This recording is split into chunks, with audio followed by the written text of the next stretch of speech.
नमस्कार, the daily show में आपका स्वागत है। मैं हूं मुकेश कुमार।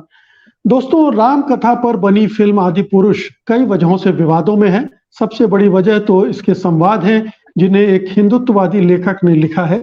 इन संवादों को लेकर लोग उबल रहे हैं। फिल्म पर प्रतिबंध लगाने की मांग तक की जा रही है, लेकिन ये तमाम पहलू बहुत सतही हैं, ऊपरी हैं और इनकी वजह से लोग पूरी फिल्म को समग्रता में नहीं देख रहे हैं, उसके एजेंडे को समझने की कोशिश नहीं कर रहे हैं। असली सवाल तो ये है कि ये फिल्म ऐसी क्यों बनाई गई? इसके पात्रों को इस रूप में क्यों रचा गया? ऐसे संवाद क्यों लिखे गए या लिखवाए गए? क्या इस सब के पीछे कोई एजेंडा था? कोई राजनीतिक प्रयोजन था जिसे नजरअंदाज किया जा रहा है? अगर ऐसा था, तो वो क्या था? उसका मकसद क्या था? अव्वल तो मनोज मुंतशिर जैसे लेखक से ये फिल्म क्यों लिखवाई गई? मुंतशिर घोषित रूप से हिंदुत्ववादी हैं और मौजूदा सरकार के दरबारी भी। अगर उन्हें इतने बड़े बजट की फिल्म लिखने का मौका दिया गया, तो जाहिर है कि इस फैसले का कोई आधार होगा। वो आधार क्या था? अब सवाल उठता है कि फिल्म में राम और हनुमान के चरित्र अगर ऐसे नजर आ रहे हैं, तो क्यों? उनकी भाव भंगिमाएं उन राम और हनुमान से भिन्न क्यों है जिन्हें तुलसीदास या वाल्मीकि ने रचा था? हम सब जानते हैं कि संघ परिवार पिछले 3-4 दशकों से रामायण के इन पात्रों को नए रूप में प्रस्तुत करने के लिए प्रयासरत है। राम मंदिर आंदोलन से इसकी शुरुआत हुई थी और मोदी के सत्तारूढ़ होने के बाद ये तेजी से परवान चढ़ी है। क्या आदि पुरुष में भी यही किया गया है? क्या इन दोनों पात्रों के भावों और मुद्राओं को, बल्कि और दूसरे पात्रों को भी इसमें शामिल कर लें, कि को आक्रामक इसलिए बनाया गया कि अब उनके जरिए हिंदू समाज को उग्र बनाना है, ताकि दूसरे धर्मों के अनुयायियों के खिलाफ उनका इस्तेमाल किया जा सके? आज की बहस इसी मुद्दे पर केंद्रित है और इसमें हिस्सा लेने के लिए जो मेहमान हमारे साथ जुड़ चुके हैं, पहले आपका उनसे परिचय। हमारे साथ 4 वरिष्ठ पत्रकार हैं। मेरे साथ नीरेंद्र नागर हैं, प्रकाश हिंदुस्तानी हैं, अमिताभ श्रीवास्तव हैं और अजय ब्रह्मात्मज हैं। आप सबका कार्यक्रम में बहुत-बहुत स्वागत है। पहला प्रश्न अजय जी आपसे ही है। हर फिल्म का राजनीतिक संदर्भ भी होता है और इस समय तो राजनीतिक संदर्भ इतना व्यापक और इतना जबरदस्त है कि किसी फिल्म को उससे हट के देखना जरा मुश्किल होता है, और खास तौर पर जब इस तरह की फिल्म इस तरह के विवादों में आ रही हो, तब ये देखना पड़ता है कि आखिरकार ये फिल्म ऐसी है तो क्यों है। और इसको एक और संदर्भ से जोड़ा जा सकता है कि लगातार फिल्मी दुनिया को राष्ट्रवादी रंग में रंगने की कोशिश भी हो रही है, उसे एक राष्ट्रवादी एजेंडे पर चलाने की कोशिश भी हो रही है। तो अगर हम इस पूरे बड़े फ्रेम के साथ आदि पुरुष को देखने जाएं, तो क्या दिखेगा हमें? मेरी धारणा तो बिल्कुल स्पष्ट है। मैं सबसे पहले डिस्क्लेमर डाल दूं यहाँ पे कि मैं बिल्कुल नास्तिक व्यक्ति हूँ और ईश्वर में मेरी कोई आस्था नहीं है, और राम को मैं धार्मिक चरित्र बिल्कुल नहीं मानता हूँ।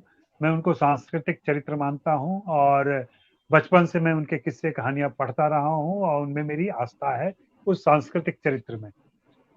अब मैं बात आगे करूं तो ये बिल्कुल विशुद्ध रूप से, जैसा कि आपने कहा, ये राष्ट्रवादी सोच जो हिंदी फिल्म इंडस्ट्री में लादी जा रही है, थोपी जा रही है और कोशिश की जा रही है, उसी प्रक्रिया का एक प्रमुख पड़ाव है ये, जहां ये कोशिश की गई थी कि राम मंदिर खुलने के पहले उनके पास एक ऐसी काव्यात्मक कह लें, नैरेटिव कह लें या फीचर फिल्म उनके पास हो जिसे वे जन जन तक ले जा सके, दिखा सकें। और आपने सही कहा, ये आक्रामक राम है। कल मैंने आक्रांता राम कहा तो किसी को आपत्ति हुई कि राम के लिए आक्रांता शब्द इस्तेमाल न करें, तो मैं उसे वापस लेता हूँ। लेकिन ये आक्रामक राम है, ये वही राम है जो आडवाणी जी की रथ यात्रा में आए थे, जिनका धनुष आगे आ गया था बाएं हाथ में और एक तीर था उनके दाहिने हाथ में। और इस फिल्म को अगर आपने देखी है और जिन्होंने भी देखी है फिल्म, इसमें जिस तरीके से वे तीर चलाते हैं अंधाधुंध, जैसे बच्चे बचपन में गुलेल चलाते हैं ना, किसी जंगल में भेज दें गुलेल लेकर, बगैर देखे हुए किधर मार रहे हैं, किसको मार रहे हैं, कुछ पता नहीं, बस मार रहे हैं। दूसरे, इसमें राम को जिस तरीके से दिखाया गया है, जो चरित्र गढ़ा गया है उनका, वो बिल्कुल उसी प्रसंग के लिए जोड़ा गया है। इसमें जो कथा प्रसंग चुना भी गया है वो आप देखें जंगल में जब उनका 14 साल लगभग पूरा होने वाला है, कहानी के हिसाब से हम जानते हैं, जब शूर्पणखा वाला कांड होता है, उसके बाद सारी चीज़ें तेज़ी से घटती हैं और फिर युद्ध शुरू होता है। इस युद्ध को ही इन्हें दिखाना था, इसमें योद्धा राम को उनको दिखाना था और उस योद्धा राम के सामने उनको एक ऐसा खल चरित्र खड़ा करना था, जो देखने में थोड़ा-थोड़ा मुस्लिम राजाओं जैसा लगे, वो खिलजी जैसा लगे। खिलजी मैं सिर्फ़ खिलजी का नाम इसलिए ले रहा हूँ कि संजय लीला भंसाली की फ़िल्म जो आई थी, उसकी वजह से खिलजी का चरित्र अब हमारे सामने है, खिलजी की एक छवि हमारे सामने है। जैसे मुग़ल-ए-आज़म के समय से अकबर की एक छवि पृथ्वीराज कपूर के हम देखते हैं। तो वैसे ही जी खिलजी जैसा ये चरित्र गढ़ा गया और फिर ये सारी कहानियाँ शुरू होती हैं। अब जैसा कि अभी लगातार उनके वीडियोज़ आ रहे हैं, बचाव होता क्या है आपके पास बचाव के लिए मजबूत तर्क ना हो या आप बहुत कमज़ोर ज़मीन पे खड़े हों, तो खुद ही गलतियाँ करते चले जाते हैं आप लगातार और वही मनोज मुंतशिर कर रहे हैं। अभी हाल-फिलहाल में उन्होंने कहीं बयान दे दिया कि हनुमान जो है सो भगवान नहीं है, वे तो भक्त हैं, भगवान हमने उनको बनाया। तो ये सारी चीज़ें आ रही हैं। अब देखिए मनोज मोती दूसरा एक सबसे गौर करने वाली बात है मुकेश जी, कि अमूमन फ़िल्मों पर जब भी बहस होती है या चर्चा होती है, विवाद होता है, तो फ़िल्म के डायरेक्टर से बात होती है। यहाँ पहली बार ऐसा हो रहा है कि राइटर ने अपफ्रंट खेलना शुरू किया है। राइटर ही सारे सवालों के जवाब दे रहा है। राइटर से ही सवाल किए जा रहे हैं। ओम राउत कहाँ गायब हो गए? जिनको राष्ट्रीय पुरस्कार मिला था तानाजी में। और मैं ओम राउत की तारीफ़ करूँगा, जब ओम राउत का पहली बार मैंने इंटरव्यू किया था और मैंने पूछा था कि आपकी बातचीत से ऐसा लग रहा है कि आप दक्षिणपंथी सोच के हैं। तो उन्होंने स्पष्ट कहा था, हाँ, मैं दक्षिणपंथी सोच का हूँ और मैं उसी सोच की फ़िल्में लाना चाहता हूँ। यह उन्होंने स्पष्ट कहा था। ऐसे स्पष्टवादी मुझे पसंद आते हैं, उनके कामों को आप निरीक्षण कर सकते हैं कि भाई दक्षिणपंथी सोच के साथ कोई फ़िल्म कैसे बनाई जा सकती है। पिछले दिनों एक शायद अमिताभ के ही सिनेमा संवाद में मैंने कहा कि इस फ़िल्म ने यह भी साबित किया है कि दक्षिणपंथी सोच के लोग बहुत ज़्यादा क्रिएटिव काम नहीं कर सकते। उनसे ये काम हो ही नहीं सकता क्योंकि सिनेमा अपने आप में प्रोग्रेसिव मीडियम है और सिनेमा के लिए आपको प्रोग्रेसिव थॉट रखना चाहिए। तो अभी बहुत जी अड़चनें हैं, उनकी जो सोच है राष्ट्रवाद वाली ना हिंदी फ़िल्मों में लादने की, वो हो नहीं पा रहा है। जी। जी तो अमिताभ जी लगातार एक प्रोपेगेंडा से जुड़ी फिल्में बनाना, ओम राउत का पूरा वो रचना संसार उसी से जुड़ा हुआ है। ओम राउत और फिर अब मनोज मुंतशिर भी जुड़ गए। ये दोनों जोड़कर अगर हम देखते हैं तो एक पॉलिटिकल एजेंडा इस फिल्म के साथ अपने आप उभर कर सामने आने लगता है, जिस पर बहुत कम लोग बात कर रहे हैं। लेकिन मैं अब थोड़ा इसको और मैं चाहता हूं कि आप और खोल के बताएं कि ये जो राम और हनुमान के चरित्र गढ़े गए और वो किस रूप में और भी वो जो हिंदुत्ववादी नैरेटिव है उससे जाकर जुड़ते हैं। जैसे अजय जी ने कहा कि रावण को एक खास अंदाज में प्रस्तुत किया गया, राम को एक खास अंदाज में दिखाया गया, एक खास भाषा का भी इस्तेमाल किया गया इस सब में, जो आक्रामक है, हिंसक है, जो कि राम के जो प्रचलित चरित्र हैं, जो प्रचलित उनके बारे में धारणाएं हैं, उनके विपरीत जाता है। जी जी, धन्यवाद मुकेश जी। आपने जो बात कही इससे पहले जो अजय जी ने बात की, देखिए आपका जो मूल प्रश्न है कि हिंदुत्व ने कैसे राम हनुमान गढ़ दिए, तो ये जो इस फ़िल्म के संदर्भ में हम बात कर रहे हैं, तो जो अजय जी ने बात कही उसी का मैं मतलब उसी में अपनी बात जोड़ूँगा या उसी को आगे बढ़ाऊँगा एक तरीके से कि जैसा आपका हिंदुत्व है, क्योंकि अजय जी ने राम जन्मभूमि आंदोलन का संदर्भ लिया है, जो कि बिल्कुल सही बात है। जैसा आपने हिंदुत्व गढ़ना शुरू किया, जब से भी गढ़ना शुरू किया और जिस भी उद्देश्य से गढ़ना शुरू किया, तो उसी के अनुरूप आपने अपने देवी-देवताओं का जो भी आपके आस्था पुरुष थे, उन सबका आपने जो है चित्रण बदल दिया। जिन राम को या हनुमान को हम लोगों ने अपने बचपन में देखा है या जिस भी परिवेश में हम पले-बड़े हैं, हम सभी लोग, उसमें हमने देखा है, तो वे जो है ज़्यादातर राम दरबार की जो छवियाँ होती थी, जो गीता प्रेस की किताबों के कवर पर छपी होती थी या जो अलग से कैलेंडर या तस्वीर जो आती थी, उसमें जो छवि होती थी, राम, सीता, लक्ष्मण, हनुमान, हनुमान जी उनके चरणों के पास बैठे हुए हैं, ठीक है ना? और वो एक सौम्य मुखाकृति है, मुस्कुराती हुई। उनके पास धनुष है, लेकिन धनुष किनारे रखा हुआ है और तरकश उनके कंधे पर है, शांत भाव से। इसी तरह से कैलेंडर में भी जो छवियाँ आती थी, वो भी कुछ-कुछ ऐसी छवियाँ होती थी। और ये छवियाँ ज़ाहिर बात है कि मतलब कैसे दिखते थे राम, ये तो किसी ने देखा नहीं, कोई ये नहीं कह नहीं सकता, लेकिन चित्रकार जब मानते हैं हम लोग कि राजा रवि वर्मा ने इन सारी छवियों को गढ़ा है, तो उसके आधार पर जब जैसे जैसे आगे बढ़ा है, जब भारतीय जनता पार्टी लालकृष्ण आडवाणी की अगुवाई में जब राम जन्मभूमि आंदोलन शुरू हुआ और वो रथ यात्रा वगैरह निकली, उस समय से जो राम की छवि जिसको कि अजय जी ने वर्णन किया कि हाँ एक आक्रामक राम, यानी प्रत्यंचा चढ़ाए हुए और उस पर तीर चढ़ाए हुए राम, धनुष ताने हुए, और उसके नीचे स्लोगन लिखा रहता था, याचना नहीं अब रण होगा, संघर्ष महाभीषण होगा।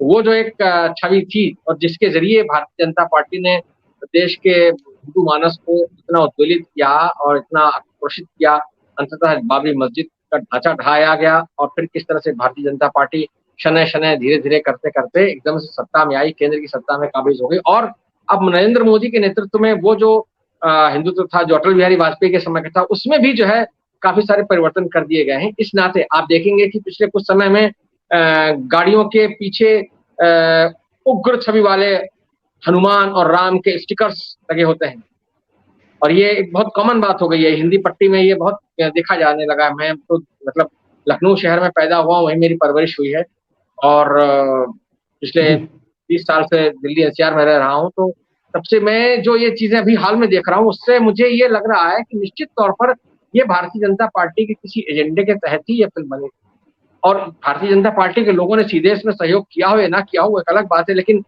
जब भारतीय जनता पार्टी के शीर्षस्थ मुख्यमंत्रियों का आभार प्रकट किया गया है इस फिल्म की शुरुआत में क्रेडिट टाइटल्स में, तो इससे स्पष्ट हो जाता है, नरोत्तम मिश्रा का नाम है, देवेंद्र फडणवीस का भी नाम है उसमें, और तमाम मुख्यमंत्री जो है योगी आदित्यनाथ और मनोहर लाल खट्टर, पुष्कर सिंह धामी वगैरह वगैरह, तो ये जो सारे लोग हैं, इसका निश्चित तौर पर कहीं ना कहीं वो कनेक्शन जुड़ता है। तो इसलिए फिल्म जो है वो तो एजेंडे के तहत ही बनाई गई थी, और वो एजेंडा अगर जो जनता का रिएक्शन इस तरह का नहीं होता, अगर आपने राम को पायरेट्स ऑफ द कैरेबियन वाले रोल में नहीं दिखाया होता, ये तो गनीमत जानिए कि उन्होंने उसको जैक स्पैरो नहीं बना दिया, नहीं तो वो जैक स्पैरो भी बना सकते थे ये कहने के नाम पर कि हम नई पीढ़ी को जो है वो राम की छवि दिखाना चाहते हैं।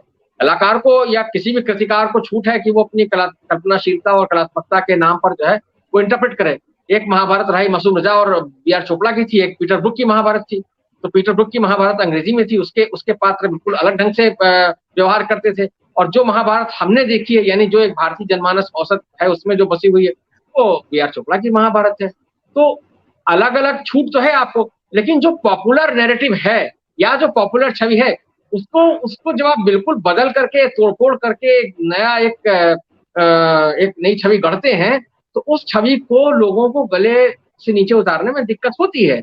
ये बात जो है ये शायद निर्माताओं को समझ में नहीं आई थी, ये दांव जो है तो ये उनका उल्टा पड़ गया, जिसकी वजह से अब आप देखें कि जिन लोगों ने भी इस फिल्म को अपना आशीर्वाद दिया या जिनको उनके सहयोग के लिए आभार प्रकट किया गया, उनमें से कोई भी मुख्यमंत्री जो है मनोज मुंतशिर के बचाव में सामने नहीं आया है। किसी ने बहुत सख्त बात भी नहीं कही है, ये भी हम कह सकते हैं, किसी ने ये भी नहीं कहा कि हाँ मनोज मुंतशिर को जो है क्या कहते हैं सजा मिलनी चाहिए, जबकि अगर यही फिल्म किसी दूसरे व्यक्ति ने बनाई होती जो कि इस धारा का नहीं होता, मान लीजिए राजकुमार हिरानी जिनकी फिल्म पीके को लेकर के बहुत आलोचना की गई, अगर वो इस तरह की फिल्म बनाते, या कोई दूसरा व्यक्ति जो कि सरकार की जो विचारधारा है उससे अलाइन नहीं है या सरकार के कहना चाहिए गुड बुक्स में नहीं है, वो अगर बनाता तो शायद बहुत अलग तरह का हल्ला हंगामा हो रहा होता, उसके घर पर हमला हो चुका होता, उसका सर काटने की धमकी दी जा रही होती, पता नहीं क्या क्या हो गया होता। तो ये जो चीजें हैं ये भी हमको समझना चाहिए कि मनोज मुंतशिर कहीं ना कहीं लोगों को ये लग रहा है कि यार तो हमारा ही बच्चा था, इसने क्या बेवकूफी कर दी। वो जो शोले का डायलॉग है ना कि क्या सोच कर आए थे कि सरदार बहुत खुश होगा, शाबाशी देगा क्यों, तो वो जो मामला है वो यहाँ पलट गया है। वो जो है वो शुरुआत तो हुई थी कि हाँ भाई ठीक है बहुत अच्छा है सब चल रहा है, लेकिन वो सरदार खुश नहीं हुआ, खुश कम से कम खुल करके तो खुश नहीं हुआ, क्योंकि वो खुशी दिखा नहीं सकता अपनी, जो कुछ भी उसका एजेंडा था, और लोगों को ये बात पच नहीं रही। देखिए व्यावसायिक तौर पर भी इस फिल्म को जो अजय जी ने मुझे याद है सिनेमा संवाद में ही कहा था उन्होंने कि ये मंडे से ये फिल्म जो है गिरना शुरू हो जाएगी, और मंडे का कलेक्शन जो है वाकई एकदम धराशायी हो गया। अभी ट्यूजडे का अभी चल ही रहा है समय, तो वो जब कल सुबह आंकड़े आएंगे तो हम लोग को पता चल जाएगा कि हाँ ट्यूजडे में भी इस फिल्म का जो कलेक्शन है यानी जो कमाई है वो गिर गई है। तो इससे लग रहा है कि सारी जो कि फिल्म के निर्माता यानी ओम राउत और मनोज मुंतशिर ने जो भी कवायद की, ये भी जहां तक कहा कि भाई हम फिल्म के संवाद बदल देंगे वगैरह वगैरह, जो मरहम लगाने की कोशिश की गई उसका भी बहुत असर नहीं हुआ, क्योंकि जो डैमेज जो होना था वो डैमेज हो चुका है काफी हद तक। और वर्ड ऑफ जी माउथ पब्लिसिटी के जरिए जो बात कहाँ तक पहुंची है, उससे लोगों में अब ये भावना आ गई कि ये फिल्म जो है पूरी तरह से आपने उनके आराध्य को, हिंदी पट्टी में राम का जो एक उनकी जो एक छवि है, उनको लेकर के जो करोड़ों लोगों में भगवान का एक दर्जा उनको मिला हुआ है, तो उसको देखते हुए जो लोगों में आक्रोश है, वो निश्चित तौर पर कहीं ना कहीं इस फिल्म के लिए जी नुकसानदेह साबित हुआ जी है। और जाहिर बात है, जो बात आपने शुरू में कही थी, क्या ये एजेंडे का मामला है, मैं निश्चित तौर पर इसको मानता हूँ। हाँ, मनोज मुंतशिर या ओम राउत जैसे लोग, क्योंकि आप अगर ओम राउत की पिछली फिल्म देखें, तान्हाजी, तो वो भी एक एजेंडे के तहत बनाई गई फिल्म थी। इतिहास के पुनर्निरूपण की एक का प्रयास था वो फिल्म, जिसमें कि आपने एक राजपूत राजा जो था उदय भान, जिसका की किरदार सैफ अली खान ने निभाया था, संयोगवश सैफ वहां भी विलेन थे और वो उस समय राजपूत राजा के भेष में के किरदार में थे, लेकिन उस राजपूत राजा को भी जो है एक मुस्लिम मतलब शासक का या सामंतवादी जो उस दौर में जो उनकी पोशाक हो सकती थी, जैसा हुलिया हो सकता था, वैसा उनको रूप देने का प्रयास किया गया था। तो कहीं ना कहीं वो जो अजय जी ने बात कही, एक आप रावण को भी अगर इस तरह से लाते हैं, उसके साथ साथ जब आप रावण की छवि ऐसी बनाते हैं कि हाँ वो किसी एक बहुत ही विशालकाय चमगादड़ जैसे किसी पक्षी को अपना विमान बना करके या वाहन बना के चल रहा है और उसको वो एक बहुत ही बड़ा मांस का टुकड़ा खिला रहा है, जब उसको सूचना मिल रही है और वो कह रहा है कि निवाला खुद ही जो है वो मुंह में आ रहा है, खा ले। तो इस तरह की जो बातें हैं, और वो राम पर हमला कर रहा है रावण, और वो जो सुषेण वैद्य वाला पूरा किस्सा है, यानी लक्ष्मण को शक्ति लगती है, तो हम लोगों ने तो यही पढ़ा है कि वो कोई सुषेण वैद्य थे, वहां पर जो है वो विभीषण की पत्नी उनको एक अजीब से टब में लिटा देती है लक्ष्मण को, और वो फिर वो उसमें नहा करके अजीब से निकलते हैं और वो अचानक से शक्तिमान हो जाते हैं फिर से। तो ये जो तमाम सारी बातें हैं, ये ठीक है कि आपको आप नई पीढ़ी को बताएं, लेकिन जो उसकी बेसिक वैल्यूज हैं, बेसिक कैरेक्टर को आप जो है डिस्टॉर्ट नहीं कर सकते ये, और खासतौर से कम जो माइथोलॉजिकल कैरेक्टर्स हैं उनके बारे में इस तरह की लिबर्टी लेना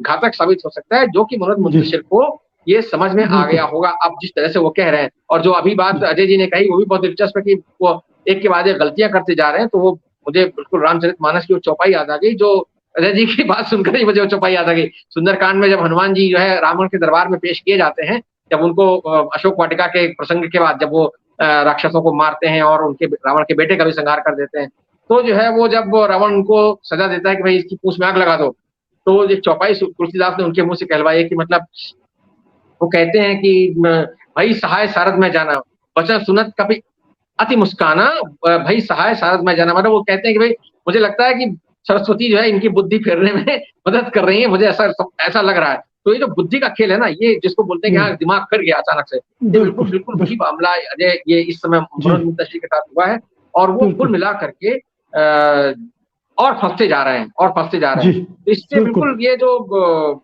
एजेंडा था उनका वो और एक्सपोज हो गया है। जी मुकेश जी। प्रकाश जी, बॉक्स ऑफिस का क्या हाल हो रहा है इस पर तो चलिए हम लोग, ये भी हो सकता है कि कल को पूरी सरकारें लग जाएं और टिकट बेचने लगे तो उसका बॉक्स ऑफिस कलेक्शन फिर से बढ़वा दिया जाए। हमने देखा है कि पहले किस तरह से इस तरह की फिल्मों को हिट भी करवाया गया। लेकिन प्रकाश जी, क्या आपको लगता है कि ये अगर ये विवाद ना हुआ होता जो मनोज मुंतशिर के डायलॉग की वजह से हुआ है, तो ये फिल्म उस नरेटिव को लोगों के दिमाग में उतारने में किसी हद तक सफल भी हो सकती थी? ये विवाद है जिसने बहुत सारे प्रश्नों को खड़ा कर दिया और बहुत सारे पक्षों पर हम बात करने लगे। अन्यथा अचेतन रूप से जो अभी अजय जी ने कहा कि जिस तरह से रावण को दिखाया गया, वो सारी चीजें दर्शकों के दिमाग में उतार दी जाती। मुकेश जी, अगर ऐतिहासिक परिप्रेक्ष्य में बात करें तो हिटलर ने फिल्मों का उपयोग अपने प्रचार के लिए किया था। उसके तो बाकायदा अधिकारी तैनात थे जो देखते थे कि फिल्मों कौन सी फिल्में हैं, किनकी समीक्षा कैसे हो रही है। तो ये सब चीजें पिछले दिनों आप देखिए भारत में क्या फिल्म है, केरल स्टोरी आ रही है, कश्मीर फाइल्स आ रही हैं, और अभी राम मंदिर के उद्घाटन के पहले राम जी पर एक और फिल्म आने वाली है। तो ये सारी चीजें फिल्में अभी 72 हूरें आ रही हैं। तो ये सारी फिल्में के रूप में यूज की जाने वाली हैं और लोग इस बात को जानते हैं। दूसरी बात है कि भले ही कश्मीर फाइल्स को और केरला स्टोरी को कई राज्यों ने टैक्स फ्री किया, इसको किसी ने अभी तक टैक्स फ्री नहीं किया मेरी जानकारी के मुताबिक। और बड़ी अजीब बात यही है कि सारे के सारे बचाव के लिए मनोज मुंतशिर आ गए हैं मैदान में, लगता मानो वही फिल्म के निर्माता निर्देशक हों। मूल निर्माता कहीं नजर नहीं आ रहे हैं, निर्देशक कहीं नजर नहीं आ रहे हैं। मुझे लगता है मनोज मुंतशिर को लगा कि एक मौका है जब वो लाइमलाइट में आ सकते हैं इस बहाने, और मनोज मुंतशिर ज्यादा कुछ नहीं, कंगना रनौत के पुरुष संस्करण है। उनकी विचारधारा वही है। कंगना रनौत जो जिस तरह सत्तारूढ़ पार्टी के पक्ष में बयानबाजी करके अपना फायदा, पब्लिसिटी बटोर रही थी, मनोज मुंतशिर भी उसी रास्ते पर है। कंगना रनौत को भी सिक्योरिटी दी गई थी, बाय सिक्योरिटी ये भी, इन्हें भी सिक्योरिटी दे दी गई है। तो इन्हें लगता है कि मौका अच्छा है, सरकार एक पक्ष की है, उसके पक्ष में बात करो और अपने करियर में आगे बढ़ो। मनोज मुंतशिर जो चाहते थे वो कर नहीं पाए, ये बात सब जानते हैं। और इस फिल्म में जिस तरह प्रभास बार, इसके पहले की 2 फिल्म, मुझे तो ये लगा कि शायद ये बाहुबली का ही कोई नया संस्करण आया है जिसका नाम आदि पुरुष है, क्योंकि वही आवाज उसी व्यक्ति ने डबिंग की है, उसी कलाकार को दिखाया गया है, वैसे ही 3D इफेक्ट्स हैं। यह जरूर कहा गया कि रामायण और महाभारत ऐसे महाकाव्य जिनके बारे में दर्जनों फिल्में बन सकती है। वहां कहानियों के भीतर कहानियां छुपी पड़ी है, सैकड़ों कहानियां इन महाग्रंथों में है, तो इनकी कहानियों पर फिल्में लगातार बनाई जा सकती है। देखिए, रामायण पर भी बहुत पहले बहुत सारी फिल्में बन चुकी, बहुत सारी फिल्में, भरत मिलाप से लेके रामायण, राम राज्य, रामबाण तो एक ऐसी फिल्म आई थी जो 1948 में रिलीज हुई थी। तो शोभना समर्थ उस पर सीता माता बनी थी, और तब शोभना समर्थ ने शूटिंग की थी, तब वो 8 माह की गर्भवती थी। तो और वो काफी उम्र दराज लगती थी। लेकिन इस फिल्म में नए नए प्रयोग किए गए। मूल बात यह है कि फिल्म जो है तकनीक का माध्यम है, और जब पहले फिल्में बनती थी, फिल्में बनना हिंदी में शुरू हुई, तब राजा महाराजा की कहानियां होती थी या भगवानों की कहानियां होती थी। और यही देश हित से जय संतोषी माँ जैसी नई फिल्मों ने नई देवी पैदा कर दी। मनोज कुमार जिन्होंने शिरडी के साईं बाबा नाम के एक भगवान पैदा कर दिए, जो ये भगवान कौन है नहीं है ये तो कहा नहीं जा सकता। तो फिल्मों की ताकत को तो ये सारे लोग जानते हैं। ये भी जानते हैं कि फिल्मों के जरिए करोड़ों अरबों रुपए कमाना उतना कठिन नहीं जितना किसी और धंधे में है। अगर 500 या 600 करोड़ की आप एक फिल्म बना देते हैं, आप कल्पना कीजिए कि 500 या 600 करोड़ में एक बहुत अच्छा विश्वविद्यालय खुल सकता है जिसमें कई पीढ़ियां सुधर सकती हैं। लेकिन यहाँ निर्माता का उद्देश्य केवल पैसे कमाना है, और वो पैसे कमाने में लगा हुआ है, तो उसे इस बात से कोई मतलब नहीं है। नहीं प्रकाश जी, ये तो एक पक्ष है, ये तो एक पक्ष है, पैसा कमाना एक पक्ष है। दूसरा पक्ष है कि एक पर्टिकुलर राजनीति को, एक एजेंडे को अपनी फिल्म के जरिए पॉपुलर बनाना, उसको विश्वसनीय बनाना, लोगों को उसके जरिए प्रभावित करना। ये आज हम इस पक्ष पर बात कर रहे हैं कि किस तरह से इस फिल्म का इस्तेमाल इस आइडियोलॉजी के लिए किया गया है, और उसके हिसाब से कैसे पात्रों को बदला गया, पात्रों के भाव भंगिमाओं को, मुद्राओं को, उनके डायलॉग को बदला गया। देखिए, भाषा वही है जो अभी अमिताभ जी ने एक नारा बताया था जो बाबरी ढांचे को गिराने के पहले कहा गया था। तो भाषा वही है, और भाषा के स्तर पर कोई परिष्कार की बात यहाँ की नहीं जा सकती, क्योंकि भाषा को लेकर लोगों में बहुत सारे ज्ञान की जिज्ञासा नहीं है। दूसरी बात, उन्हें लगा कि एक ऐसा मौका है, राम मंदिर के पहले और चुनाव के पहले, लोकसभा चुनाव के पहले धर्म के नाम पर लोगों को इकट्ठा करना बहुत जरूरी है, ताकि लोगों के सोचने समझने की शक्ति प्रभावित हो और वे अपना काम कर सके। मुझे लगता है इसका एजेंडा राजनीतिक एजेंडा है जो पूरा नहीं हुआ, क्योंकि कोई भी मुख्यमंत्री जय जयकार नहीं कर रहा है, फिल्म को टेक्स्ट फ्री नहीं किया जा रहा जगह जगह, जैसा कि दूसरी फिल्मों को किया गया। तो इस फिल्म ने अपनी कहानी के जरिए, प्रस्तुति के जरिए अपने उद्देश्य में कामयाब नहीं है, पैसे कमाने में भी विफल है और अपने मकसद में भी विफल है। जी निरंतर एक चूक हो गई, चलिए मान लिया, लेकिन अगर वो चूक ना होती, खासतौर से डायलॉग के मामले में, तो आज इस फिल्म के साथ प्रधानमंत्री से लेकर सारे मुख्यमंत्री, बीजेपी के नेता खड़े होते। इसको टैक्स फ्री भी किया जा रहा होता, इसको हिट बनाने के लिए तमाम साधन और लोग और संगठन जुड़ चुके होंगे। तो एक जो प्रयास किया जा रहा था उसकी मंशा पर हम बात कर रहे हैं। उस मंशा ने राम और हनुमान को कितना बदल दिया और कैसे बदल दिया, और उसका असर क्या हो सकता था। चलिए नहीं हुआ, लेकिन क्या हो सकता था, हम इस पर बात कर सकते हैं।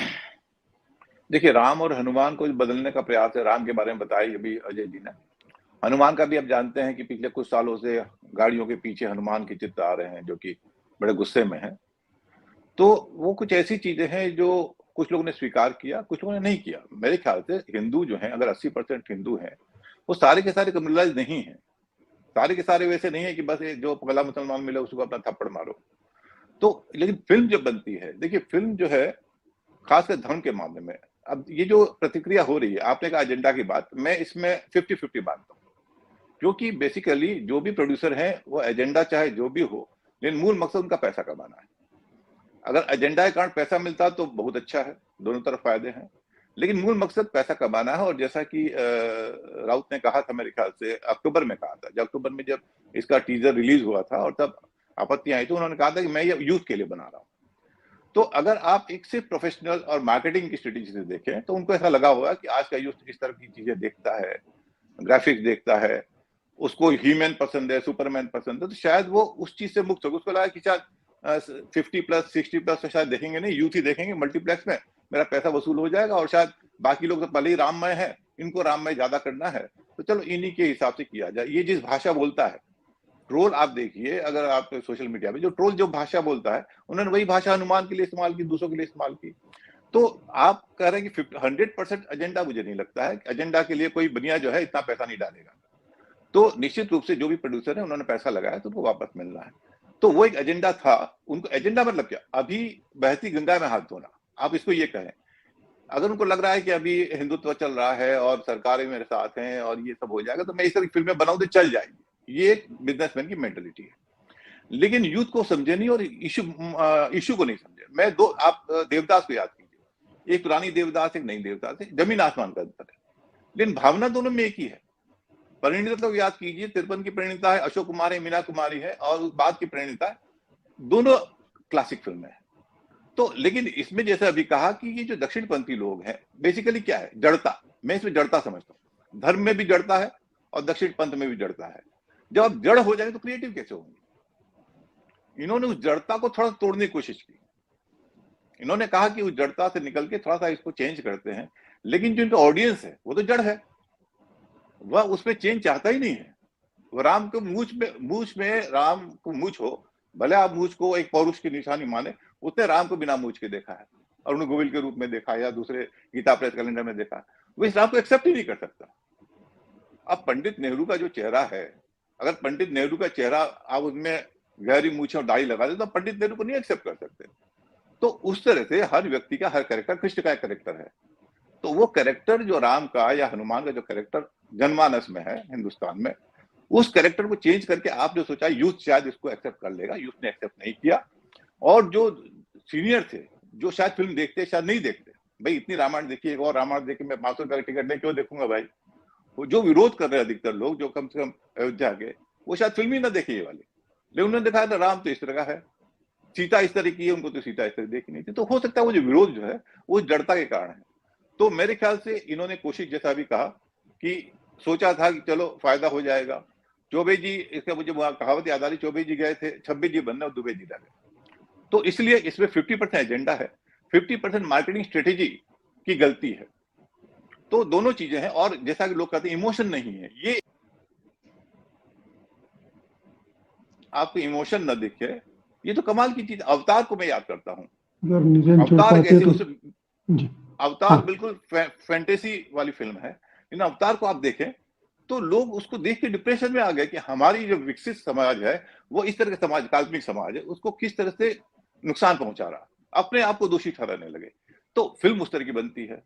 टाइटैनिक फिल्म देखिए, तो ये निश्चित रूप से ये फिल्म बनाने गए थे, बाहुबली बना के रह गए, उनको लगा बाहुबली का रूप ही इनको पसंद आएगा। तो एक मार्केटिंग स्ट्रेटेजी का फेल्योर मुझे ज्यादा लगता है।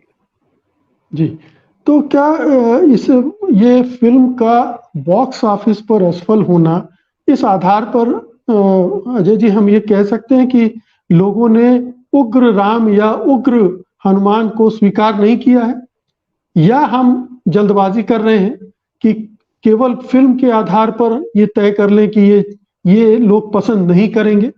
बहुत सारे लोग शायद यही पसंद कर रहे हो, लेकिन इस रूप में पसंद ना कर रहे हो जिस तरह से पेश किया।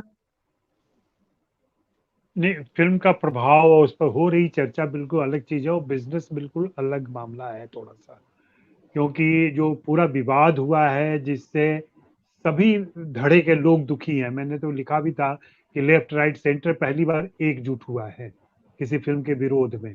तो उस तरीके की भावना काम कर रही थी और वो जाहिर सी बात है, जब वो आप बुआ का बगीचा और आग भी तेरे बाप का, तेल भी तेरे बाप का और कपड़ा भी तेरे बाप का, जलेगी भी तेरे बाप की जैसे डायलॉग लिखेंगे तो ये लोगों को क्षोभ हुआ था, मुझे क्षोभ हुआ था। मैं बिल्कुल भक्त नहीं हूँ, मैं कभी हनुमान की पूजा नहीं करता, लेकिन मुझे क्षोभ हुआ था, इस बात से हुआ था कि ये कौन सा संवाद है। और मैंने तो उस समय भी कहा था कि टपोरी संवाद लाने की क्या जरूरत थी। तो लोग वहां आहत हुए। फिल्म का बिजनेस जो हाइप क्रिएट किया गया था ना, उस हाइप की वजह से ये एडवांस बुकिंग हुई थी। एडवांस बुकिंग में हम सभी जानते हैं कि पहले से लोग टिकट खरीद के रखते हैं। शुक्रवार का टिकट, शनिवार का टिकट, रविवार का टिकट, ये वीकेंड का टिकट खरीद लिया गया था। लेकिन अगर आप गौर करें और जाएं, और बुक माई शो से मैंने पूछा भी, अभी तक जवाब नहीं आया कि क्या लोगों ने टिकट वापस किए। आप अगर आंकड़े ही देखें इनका, तो फ्राइडे और सैटरडे का अमूमन जो फिल्म हिट होती है ना, तो अगर 100 रुपया पहले दिन कमा रही है तो अगले दिन वो 125 रुपये कमाती है और फिर संडे को 150 पौने 200 रुपये तक जाती है और फिर सोमवार को उसका बिजनेस 75 पे आकर रुकता है। अमूमन ये आंकड़ा है फिल्म सफल फिल्मों का। इस फिल्म के साथ क्या हुआ है आप देखें, रविवार का आंकड़ा कम है, शनिवार का आंकड़ा ज्यादा है, शुक्रवार का आंकड़ा 80 करोड़ का है ऐसा कहते हैं, और उसके बाद मंडे को जो उम्मीद की जा रही थी उससे 70% नीचे गई है फिल्म अचानक से, क्योंकि तब लोगों को टिकट खरीदना था। उन्होंने एडवांस टिकट नहीं लिया हुआ था मंडे का। अब टिकट खरीदनी है तो जो चर्चा चल चुकी है उसमें लोग टिकट नहीं खरीद रहे हैं। मुझे पूरा विश्वास है कि अब ये फिल्म नहीं उठेगी। करण जौहर ने कहा था कि एक बार एक फिल्म की मौत हो जाती है तो उसको जिंदा नहीं किया जा सकता। इस फिल्म की मौत हो चुकी है, अब इसको दोबारा रिवाइव नहीं करवाया जा सकता। और चाहे जितना भी चोट लगा लें, अभी जो मेरी जानकारी है उसके हिसाब से जो दक्षिणपंथी धड़ा है जो इस फिल्म के समर्थन में था, वो खामोश इसलिए है कि उनके ही लोगों से ऐसी चूक हो गई है जिसको वे संस्कृति का रक्षक समझते थे, वो संस्कृति का तक्षक हो गया है और उसने ऐसा डसा है कि ये फिल्म अब विश्व बन के लोगों के सामने मौजूद है। तो ये सारी चीजें हो रही हैं। मुझे फिल्म के बिजनेस पर कोई डाउट नहीं है कि इस फिल्म का बिजनेस अब नहीं होने जा रहा है। एक मोटा आंकड़ा माना जा रहा है कि ये 400-450 के बीच जाकर यह फिल्म रुक जाएगी पहले हफ्ते में। पहले हफ्ते में 400 करोड़ का बिजनेस एक वैसी फिल्म के लिए जिसके लागत 600 करोड़ हो, बिल्कुल असफल फिल्म है ये। 600 करोड़ के फिल्म के ब्रेक इवन के लिए भी कम से कम 1000 करोड़ का बिजनेस होना चाहिए उसका। तो यह फिल्म पूरी तरह से घाटे में है और जाहिर सी बात है टी सीरीज को घाटा हुआ है। लेकिन टी सीरीज वाले, आप देखिए कि आज ही कहीं सुन रहा था कि टी सीरीज वालों ने नेपाल में जाके माफी मांगी है या उनको माफीनामा भेजा है कि हम आपसे माफी मांगते हैं, आप फिल्म को चलने दीजिए। तो एक तरफ निर्माता ये कर रहा है, दूसरी तरफ मनोज मुंतशिर, वाचाल मनोज मुंतशिर खुद पर ही सारी चीजें लेके लगातार बोले जा रहे हैं, कुछ से अनर्गल बोले जा रहे हैं जिसका फिल्म से कोई ताल्लुक नहीं है, ऐसी भी बातें बोले जा रहे हैं वो। तो मुझे तो बिल्कुल मुकेश जी बिल्कुल भरोसा नहीं है कि इस फिल्म का रिवाइवल होने वाला है, और न होना ही अच्छा है। एक संकेत है कि अगर आप जी चूक करेंगे लेकिन और किसी अंधी मान्यता के जी साथ जाएंगे तो जरूरी नहीं है कि आप सफल हो। जी मेरी ये कोई पूछे। हमदर्दी नहीं है ओम राउत के प्रति, मनोज मुंतशिर के प्रति, इस फिल्म के प्रति। चले न चले ये मेरी चिंता का विषय ही नहीं। मेरी चिंता का विषय ये है कि ये फिल्म जिस एजेंडे के साथ आई थी उसने कितना असर किया या कर सकती थी। ये इस स्तर पर वो कहाँ कामयाब रही या फेल हो गई। एक तो ये बात नहीं थी, वहां दूसरी बात थी। जी जी जी। हाँ दूसरी जी बात भी प्लीज, चले। नहीं आप कंप्लीट कर, पहले का जवाब दे दो। हाँ वहां वहां वो असर नहीं कर पाई है। ये फिल्म निराश कर चुकी है सभी को, और जो एजेंडा इनका था वो एजेंडा कह लेने कि अमिताभ ने बहुत अच्छा शब्द दिया था, बुमरैंग कर गया है ये उनका, और आके उन्हीं के सीने पर लग गई है, सीने पे तीर आके लगा है। तो जो कोशिश थी उनकी वो कोशिश पूरी नहीं हो सकी और उनकी आकांक्षाएं पूरी नहीं हो सकी, और उसकी वजह वे स्वयं है। तो मुझे नहीं लगता कि जिस एजेंडा के तहत ये फिल्म बनाई गई थी उस एजेंडा को ये पूरा कर सकी। कहीं ना कहीं विफल हो गई है फिल्म। जी जी। तो अमिताभ जी, क्या हम इसको इस तरह से भी एनालाइज कर सकते हैं कि राम और हनुमान को जो उग्रता के साथ दिखाने की कोशिशें चल रही थी, उनको भी एक बड़ा धक्का लगा है, या फिर ये एक बीच का एक पड़ाव है, वो कोशिशें चलती रहेंगी और उनका असर भी आने वाले समय में होगा, ये फिल्म से उस पर बहुत ज्यादा असर नहीं पड़ेगा? हाँ, ये जो आप कह रहे हैं, मुझे लगता है कि फिल्म एक पड़ाव है। देखिए, फिल्म एक टूल है। हम ये सब लोग जानते हैं कि सिनेमा, जब खास तौर से इस तरह का सिनेमा, यानी जिसको हम प्रोपेगेंडा सिनेमा या एजेंडा सिनेमा कहते हैं, तो वो एक एक विशेष उद्देश्य के तहत बनाया जाता है।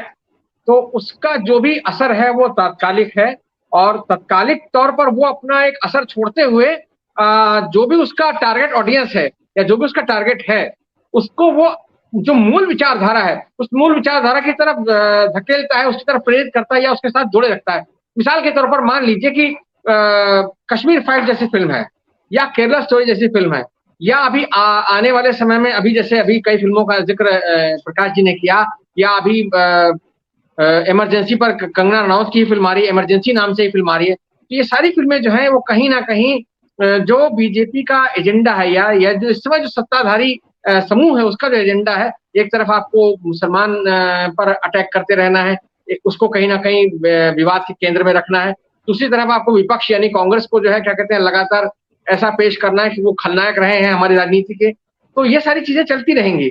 इसलिए फिल्म में भले ही वो नाकाम हो गए हों, जो अजय जी कह रहे हैं उस बात से मैं पूरी तरह सहमत हूँ, फिल्म में लेकिन वो नाकाम हो गए हों तात्कालिक तौर पर, लेकिन वो एजेंडा जो है उनका, यानी उन प्रतीकों का इस्तेमाल भी, देखिए मुकेश जी, ये आज ही ये खबर आई है कि हाँ, जो राम मंदिर जो बन रहा है अयोध्या में, तो वो अगले साल 24 जनवरी से दर्शन के लिए खुल जाएगा, और 15 जनवरी से 24 जनवरी के बीच में उसकी प्राण प्रतिष्ठा होगी, सब कुछ ये सारा होगा। जाहिर बात है उसमें क्योंकि अगले साल चुनाव होने लोकसभा के, हम सब जानते हैं, तो इसलिए वो जनवरी के महीने से लेकर के मई तक के बीच में, यानी उसकी जो हाइप बनाने की जो एक प्रक्रिया थी, जो कि इस फिल्म के साथ शुरू होती, और जिसको बल मिलता अगर ये फिल्म अच्छी बनी होती और लोग इसको एक्सेप्ट करते, उसके तत्व को समझते, वो दुर्भाग्य से, जैसा कि अजय जी ने भी कहा, मैं भी उसको कह रहा हूँ, हाँ, वो बूमरैंग कर गया, वो स्ट्रेटजी जो है फेल हो गई है। और इस नाते जो है वो जिन लोगों ने इस फिल्म को आशीर्वाद दिया था, या जिन नेताओं का इस फिल्म में जिक्र किया गया शुरू में कि उनका आभार प्रकट किएगा, वे सारे के सारे चुप हैं, क्योंकि वो सब सकते में है कि भाई ये जो उनका था मामला, जो अजय जी ने कहा, भाई मैंने भी कहा कि भाई उनके बीच का बंदा था ना, ये तो मतलब जिसको बोलते ना कि ये तो हमारा बच्चा था, ये तो हमारा आदमी था, इसने ऐसा क्या कर दिया।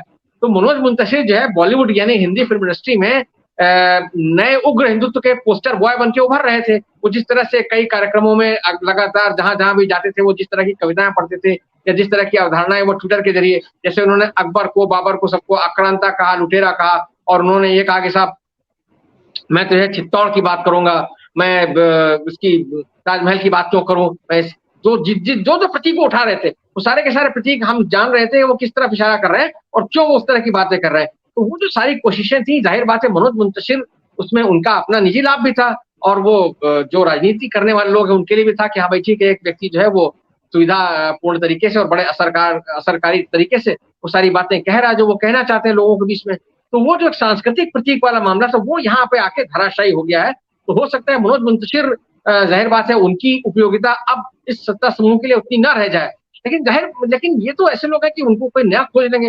एक अर्जुन फिल्म आई थी जिसमें कि वो अनुपम खेर सनी देओल का इस्तेमाल करता है पूरी तरह से, और बाद में जब वो उसका बंदा अन्नू कपूर जो था कहता है भाई अर्जुन का क्या होगा, बोले कौन अर्जुन। उसी तरह से कुछ दिनों पूछा जाए कि कौन मनोज मुंतशिर, तो ये होगा क्योंकि वो कोई नया प्यादा ढूंढ लेंगे, वो कोई नया मोहरा ढूंढ लेंगे। लेकिन ये जो प्रतीक वाला जो आपका प्रश्न था, ये सिलसिला चलता रहेगा, क्योंकि इसी के बूते पर राजनीति होनी है, इसी के बूते पर चुनाव लड़ा जाना है, और इसी के बूते पर जीत हार का सारा जो दांव है वो खेला जाना है। इसलिए वो तो होगा। हाँ, सिनेमा जो है, अभी भी सिनेमा में प्रोपेगेंडा फिल्में बनेंगी, जिनमें से कुछ का जिक्र प्रकाश जी ने किया, अजय जी ने भी किया, और कुछ के बारे में मैं भी बता रहा हूँ। तो वो सारा सब कुछ होगा, और ये अलाइनमेंट की पूरी कोशिश होगी। लेकिन ये जो एक झटका लगा है, ये जो एक बात है, उसके बाद निश्चित तौर पर मुझे लगता है कि ये जो आपका जो भी खेमा है, सत्ताधारी खेमा है, वहां भी कहीं ना कहीं ये इस तरह की एक कॉशियसनेस आएगी कि भाई अगर हम किसी पर दांव खेल रहे हैं तो वो थोड़ा मतलब जीतने वाला भी है या नहीं, या मतलब ऐसा तो नहीं कि वो मतलब रेस कोर्स से बाहर ही दौड़ जाएगा जोश में आकर के। तो वो जो चीजें हैं वो देखा जाएगा मुझे लगता है। और वो कुल मिला करके मनोज मुंतशिर जैसे लोग जो कि अपनी निजी महत्वाकांक्षा के चलते बहुत तेजी से आगे बढ़ रहे थे, उनकी यात्रा जो है वो, या उनकी महत्वाकांक्षा की यात्रा जो है वो कहीं ना कहीं उसमें एक विघ्न और एक विराम जो है जरूर उत्पन्न हो गया। लेकिन जो एजेंडा है, जिस मूल चिंता के तहत आपने प्रश्न किया था, वो एजेंडा जारी रहेगा, क्योंकि उसके लिए तो बहुत सारे टूल्स है। उसके लिए आपके पास मुख्यधारा का मीडिया है, उसके लिए आपके पास इतिहासकार हैं, विचारक हैं, कथाकार हैं, कहानीकार हैं, बहुत सारे लोग हैं, और अलग अलग तरह की फिल्में बनाने वाले लोग हैं। राम कथा पर फिल्म फेल हो गई तो क्या हुआ, वो इतिहास पर फिल्में बना देंगे, वो बार कहेंगे देखिए मुगल सम्राटों पर फिल्में बनाएंगे, या कुछ और करेंगे, कांग्रेस को किसी न किसी तरीके से घेरेंगे। ये बात जरूर, लेकिन मुकेश जी मैं कहना चाहूंगा, इस तरह की जितनी भी फिल्में रही हैं, अगर आप देखें तो ये एक आध फिल्मों को छोड़ दें, यानी कश्मीर फाइल्स और केरला स्टोरी को छोड़ दें, तो बाकी जितनी फिल्में बनी हैं वो सब की सब बहुत बहुत ही खराब फिल्में बनी है, और सबका हश्र बहुत खराब हुआ है। एक्सीडेंटल प्राइम मिनिस्टर जो फिल्म बनी थी, वो फिल्म इतनी खराब बनी थी, अनुपम खेर का अभिनय इतना खराब था कि उस फिल्म ने पानी नहीं मांगा। इसी तरह से मधुर भंडारकर ने एक फिल्म बनाई थी इंदू सरकार, जो कि इमरजेंसी पर थी, उस फिल्म का भी हश्र बहुत खराब हुआ। तो ये सारी फिल्में किस तरह से बनती हैं, इस पर भी बहुत कुछ निर्भर करता है। तो निर्देशक की और निर्माता की और लेखक की जो अपनी एक सूझबूझ है, वो कितनी गहरी, उसकी कितनी पकड़ है उस विषय पर, और कितनी गहराई से वो उसमें नए नए तरीके से चीजों को डाल सकता है, उस पर बहुत कुछ निर्भर करेगा। ये मामला इसलिए फेल हो गया क्योंकि राम जो है वो एक आराध्य है। हम माने न माने वो एक अलग मसला है, लेकिन करोड़ों लोग उनको भगवान मानते हैं, उनके मंदिर हैं, उनके मंदिर के आधार पर लोगों की, उनकी पूजा के आधार पर लोगों की दिनचर्या चलती है। और वैसे भी वो एक नैतिकता का प्रतीक तो है ही। उनके आधार पर पूरी एक पार्टी सत्ता में काबिज हो गई। उन्हीं को आधार बनाकर एक पूरी पार्टी सत्ता पर काबिज हो गई, 10 साल से राज कर रही है। तो मैंने कहा ही ना कि वो तो आंदोलन पूरा का पूरा उनकी जन्मभूमि के लिए हुआ, लेकिन उससे भी पहले और उससे इतर भी बहुत सारे लोग ऐसे हैं जो राम को एक नैतिकता के प्रतीक के तौर पर मानते हैं, और उनसे बहुत सारी चीजें ग्रहण करते हैं उनके व्यक्तित्व से। तो वो जो चीज थी, वो इस फिल्म ने कहीं ना कहीं उस पॉपुलर परसेप्शन को बहुत तगड़ा झटका दिया। इसलिए लोगों को ये लग रहा है, चाहे बच्चे ही क्यों ना हो, लेकिन वो आप उनको इस तरह से ये नहीं कह सकते कि साहब नई पीढ़ी के लिए हमको बनाना था तो हमने ये जो जिस तरह के संवाद लिखे गए उस तरह के संवाद लिखे। ये तो कोई मतलब पान की दुकान पर खड़े होकर के जैसे बोलते हैं लड़के सड़क छाप बातें, उस तरह की बातें हो गई हैं। तो वो आप हनुमान और राम जैसे चरित्रों से नहीं कहलवा सकते। ये सावधानी इनको बरतनी चाहिए थी। जहां वो बुरी तरह फेल हुए, उस नाते ये फिल्म का जो है हश्र हो रहा है, और उनको उसका नतीजा भुगतना पड़ेगा। बॉक्स ऑफिस वाली बात जो अजय जी ने कही वो बिल्कुल सही साबित होगी, मेरा भी अनुमान यही है। जी लेकिन प्रकाश जी, अगर ये राम और हनुमान को उसी तरह से प्रस्तुत करते जैसे रामानंद सागर ने किया था, तो वो हिंदुत्व का वो रूप तो नहीं आ पाता ना। एक्सेप्टेबिलिटी हो जाती, पॉपुलैरिटी मिल जाती, फिल्म भी हिट हो जाती अगर भावनात्मक स्तर पे ले जाते तो। लेकिन वो जो मर्दाना समाज बनाना है, हिंदुओं को एक आक्रामक पुरुष बनाना है, वो नहीं हो पाता, जिसके लिए राम की नई छवियां या हनुमान की नई छवियां गढ़ी जा रही थी। देखिए, दो चीजें हैं। एक वर्ग है इस देश में जो फिल्में देखने के लिए सिनेमा घर में जाता है, और वो वर्ग है 17 से लेकर 32 साल तक का। अजय जी इसके मेरी बात से शायद इत्तेफाक रखेंगे। बड़ी उम्र के लोग सिनेमा घरों में जाके फिल्में देखना पसंद नहीं करते, एक बात। दूसरी बात है कि इस देश में जो दर्शक वर्ग है, वोटर, जो नया वोटर है, 18 से लेकर 35 साल तक के वोटर इस देश में सबसे तेजी से उभरते वोटर हैं, जिन्हें सत्तारूढ़ पार्टी प्रभावित करना चाहती है। उन्हें लगा कि फिल्म में नए तरीके के राम बना के, नए तरीके के हनुमान बना के, नए स्टाइल में रामायण कह के शायद हम उन वोटरों को प्रभावित कर पाएंगे, और पैसा तो कमाएंगे ही, पैसा तो मुख्य है इनके लिए। तो यहाँ ये फेल हो गए। दूसरी बात है कि मैंने देखा, जब मैं सिनेमा घर में गया तो बहुत से 60 मतलब बुजुर्ग लोग भी बहुत थे फिल्म देखने, और वे बड़े निराश हुए। जाहिर है मौखिक प्रचार सबसे ज्यादा खतरनाक होता है। तो उद्देश्य यहाँ दोनों का टारगेट एक था। फिल्म बनाने वाले का टारगेट भी ये था कि हमें जिस वर्ग को के लिए फिल्म बना रहे हैं और जिस वर्ग से हमें वोट चाहिए, दोनों का लक्ष्य एक था।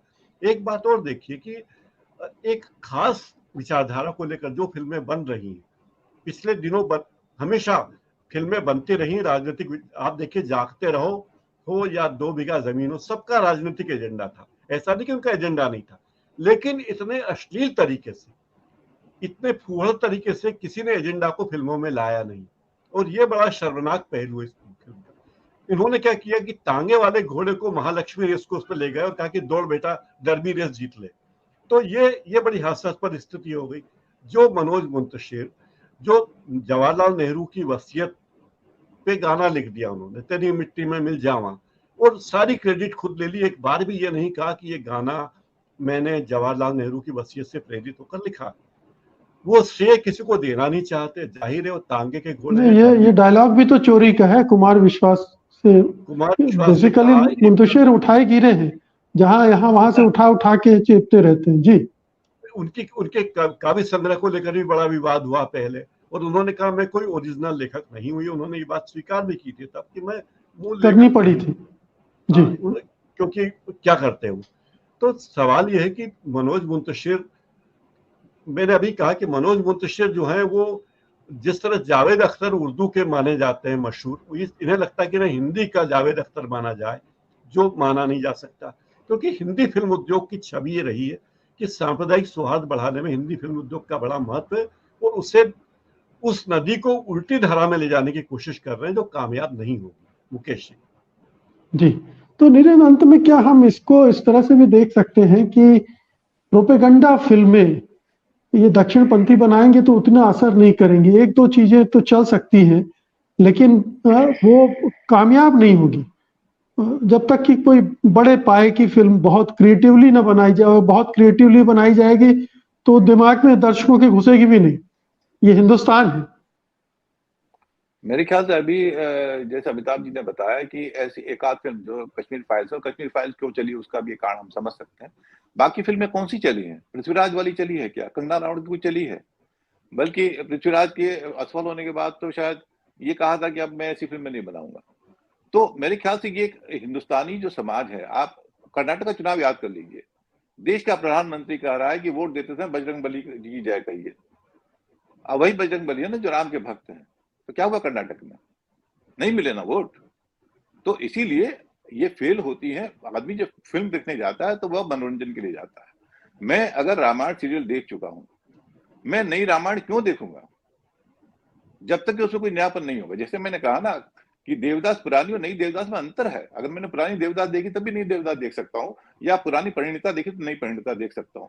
लेकिन मैं रामायण क्यों देखूंगा? तो इन्होंने जो किया, जो मेजर चंक है उसको जो रूप नहीं, इमोशंस ही नहीं है। मेनली चीज जो लोग कह रहे हैं कि इसमें इमोशंस नहीं है, और किसी फिल्म में अगर इमोशंस नहीं होंगे तो फिर वो फिल्म नहीं चलेगी। टाइटैनिक क्यों चली? इसलिए कि इमोशंस थे। पीके की याद कीजिए, अगर फिल्मों से प्रभाव, अगर मान लिया चल जाती, आप जैसे एक सवाल ये पूछ रहे हैं कि अगर ये फिल्म चल जाती तो क्या चुनाव में कितना असर होता?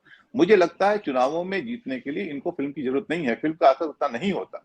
अगर होता तो 14 में जब पीके आई और पीके का बहुत अच्छा रिस्पॉन्स मिला, बहुत अच्छी चली, तो क्या हिंदुस्तान का वोटर में क्या मोदी को या बीजेपी को वोट देने वाले कम हो? नहीं, इसको दूसरे तरह से देखिए। इसको दूसरे तरह से देखिए, वोटर का मानस बनाने के लिए बहुत सारे फैक्टर काम करते हैं। कोई एक फिल्म पूरी धारा बदल देगी ऐसा नहीं होगा, लेकिन उसका भी अपना योगदान होता है। प्रचार का अपना योगदान होता है, चाहे वो मेन स्ट्रीम मीडिया के जरिए किया जाए या फिर फिल्मों के जरिए किया जाए। तो उनके प्रभाव को नकार नहीं सकते, लेकिन उनका कंट्रीब्यूशन रहता है।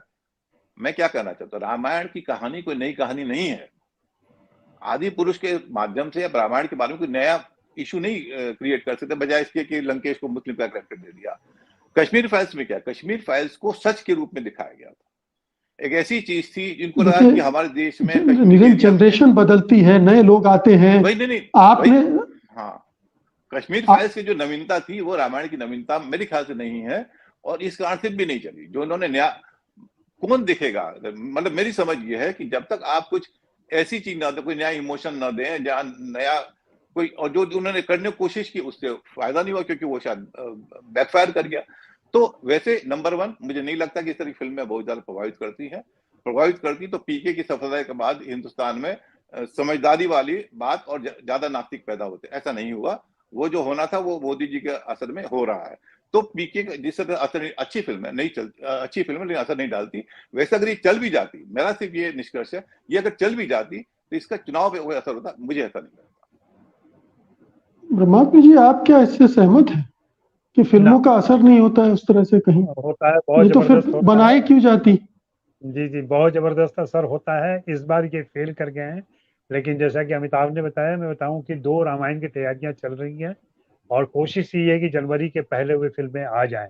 इसके अलावा राम जन्मभूमि के संघर्ष पर पूरी एक फिल्म बन रही है, जिसको जन जन तक दिखाना है उनको।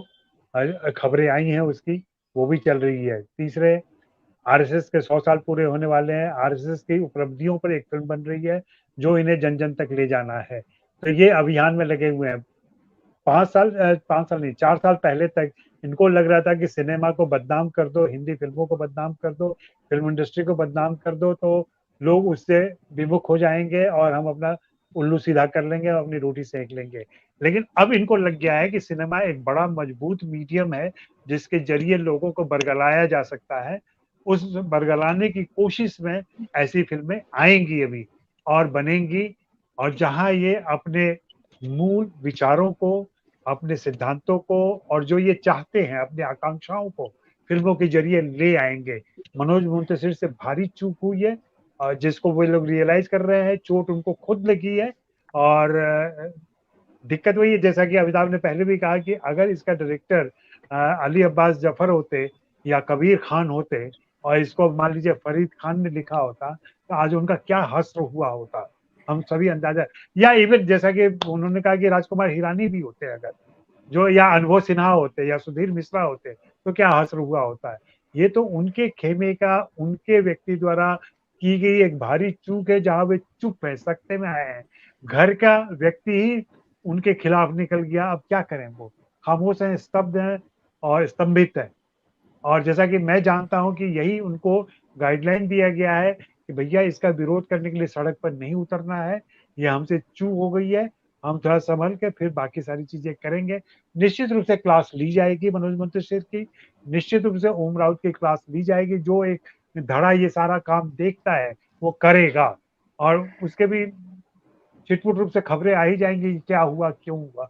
जी जी, अमिताभ जी, कोई आखिरी टिप्पणी आप करना चाहेंगे? हाँ मुकेश जी, बिल्कुल। मैं कुछ छोटी छोटी बातें हैं, जैसे कि ये जो अभी अजय जी ने जहाँ खत्म किया और मनोज मुंतशिर और ओम राउत की क्लास के मामले में, तो मुझे वो दिनकर की लाइन याद आ गई। दिनकर वो जो रश्मिरथी में कहते हैं कि जब नाश मनुष्य पर छाता है, पहले विवेक मर जाता है। तो ये विवेक के नष्ट होने की एक अद्भुत मिसाल है। जो पूरी तैयारी के साथ सारा काम किया गया था, सब कुछ बहुत बढ़िया था, मगर एंड टाइम पर जो है खीर में इतना नमक पड़ गया कि वो अब किसी को ना कोई खा सकता ना खिला सकता है, और उसकी आलोचना भी नहीं की जा सकती क्योंकि रसोइया आपके घर का है।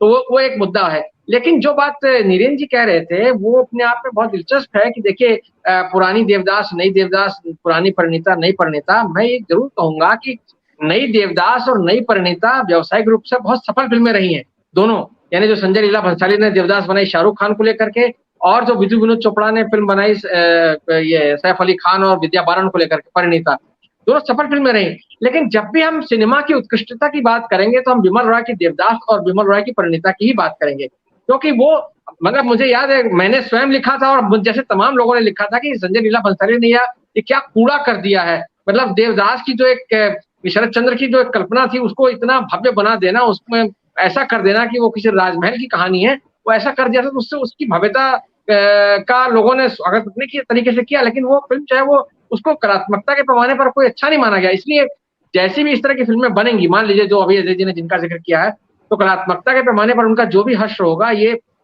अलग मुद्दा है। लेकिन चूंकि वो फिल्में एक खास एजेंडे के तहत बनाई जा रही हैं, अभी से हमको मालूम है कि उसका ऐसा मामला है, इसलिए उसका संरक्षण जो है और उसका जो वित्त पोषण है उसकी व्यवस्था भी कर ली गई है कि हाँ भाई ठीक है, अगर मान लीजिए ऐसा कुछ होता है कि भाई मान लीजिए कोई फिल्म ना चले, राम जन्मभूमि पर अगर आपने कोई फिल्म बनाई है या आपने सावरकर की बायोपिक बनाई और वो नहीं चली, जैसे कि मोदी जी की बायोपिक बनी लेकिन वो नहीं चली, बिल्कुल नहीं चली, तो उस तरह से जो निर्माता निर्देशक है उनको आप बिल्कुल अपने परिवार से निकाल के फेंक ना दें, या वो रहेंगे वहीं, फिल्में बनेंगी।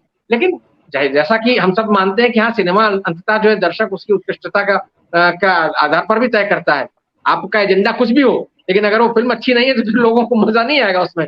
तो ये किसी के साथ भी हो सकता है, यानी कोई अगर वामपंथी एजेंडे के साथ फिल्म बनाए और वो फिल्म अच्छी ना लगे लोगों को, तो उसका वो एजेंडा भी धरा रह जाएगा। उसी तरह से अगर दक्षिणपंथी एजेंडे के साथ फिल्म बन रही है और अगर वो अच्छी नहीं बनी, अच्छी नहीं लगी लोगों को, तो वो हम देखेंगे कि उसका हर्ष बॉक्स ऑफिस पर तो कम से कम अच्छा नहीं होगा। ये बात अलग है कि उसको उस निर्माता निर्देशक की भरपाई करने वाले लोग दूसरे तरीके से मौजूद होंगे, लेकिन जो बात इस फिल्म के संदर्भ में कम से कम है, तो अजय जी की उस बात से मैं बिल्कुल सहमत हूँ कि वो क्लास वाला जो मामला है, क्लास ली जाएगी और ली जा रही होगी, उसकी पूरी तैयारी हो चुकी होगी, वो उसका पूरा बंदोबस्त हो गया होगा।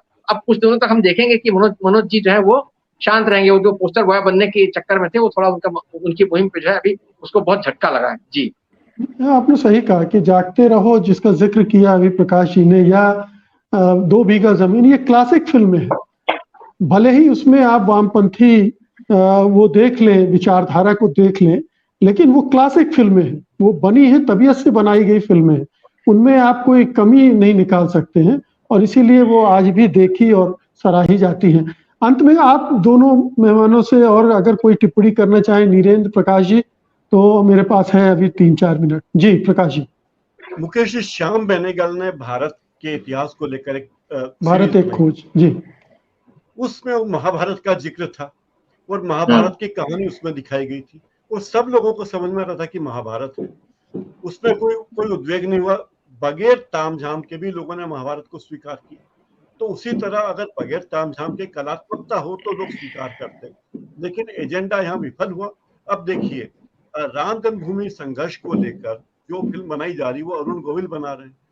नरेंद्र मोदी पर जो फिल्म बनाई विवेक ओबेरॉय ने बनाई। तो जो कमर्शियल, जो व्यापारी लोग फिल्मी दुनिया में आ गए हैं, कला की दुनिया में, उन्हें लगता है कि बहती गंगा में हाथ धो लो, जय श्री राम बोलो और अपना मुनाफा कमा लो। मुकेश जी। नीरेंद्र। हाँ, अभी प्रकाश जी ने जो भारतीय खोज का जिक्र किया, बल्कि मैंने भारतीय खोज फिर से देखा, जिसमें रामायण के एपिसोड हैं दोनों, और गजब का है। मतलब इसमें जो इमोशंस हैं, राम का चरित्र है जिसमें कि उनको पता चलता है कि कई ने किस तरह से भरत के लिए राज्य मांगा, और जिस तरह कहते हैं कोई बात है, मैं माँ के खिलाफ कैसे जा सकता हूँ। तो वो जो इमोशंस है, रामायण जो है वो सिर्फ वनवास से शुरू नहीं होती है, वो उससे पहले शुरू होती है। तो वहां राम का चरित्र वहां से ढलना शुरू होता है। तो चूंकि वो टोटलिटी में रामायण जो है वो राम के टोटल चरित्र के बारे में बताया, तो यहाँ पर आप उसके एक खास हिस्से को देख के एक आक्रामक कह के आप जो कह रहे हैं, तो वो उनकी गलती थी। लेकिन जैसा कि श्याम बेनेगल ने बनाया, बहुत मार्वलस बनाया, आज भी उसको याद करते हैं। तो अंत में निष्कर्ष यही है कि अगर आप कोई फिल्म चाहे किसी भी विचारधारा के तहत बनाए, अगर उसमें कलात्मकता होगी, नयापन होगा, मतलब एक्चुअली नयापन होगा, सिर्फ बेचने के लिए नयापन नहीं होगा, तो मेरे ख्याल से पब्लिक उसको स्वीकार करेगी। और अगर एजेंडा के तहत आप देश के सबसे लोकप्रिय नेता के बारे में बायोपिक बनाएंगे, तब भी वो धराशायी हो जाएगा। मेरे ख्याल से ये सबसे बड़ा प्रमाण है कि मोदी के बारे में बायोपिक भी लोग नहीं देखना चाहते, वो तो जीवित मोदी दिख रहा है, उनको बायोपिक देख के क्या करना है। तो इसलिए मैं फिर से अपनी बात कहता हूँ कि एजेंडा के तहत ये भले बनाते रहे, इनको लगेगी शायद अभी लोग चल जाएंगे, जो फिल्में नहीं चलेंगी, और चलेंगी भी तो उसका वैसा प्रभाव नहीं होगा जैसा वे चाहते हैं। लेकिन इस मामले में मैं अपना निष्कर्ष रिजर्व रखना चाहूंगा कि जो हिंदुत्व के आधार पर राम, हनुमान या इस तरह की मिथकीय चरित्रों को गढ़ा जा रहा है, उनको एक नया रूप दिया जा रहा है, वो कोशिश बिल्कुल बेकार नहीं जा रही है।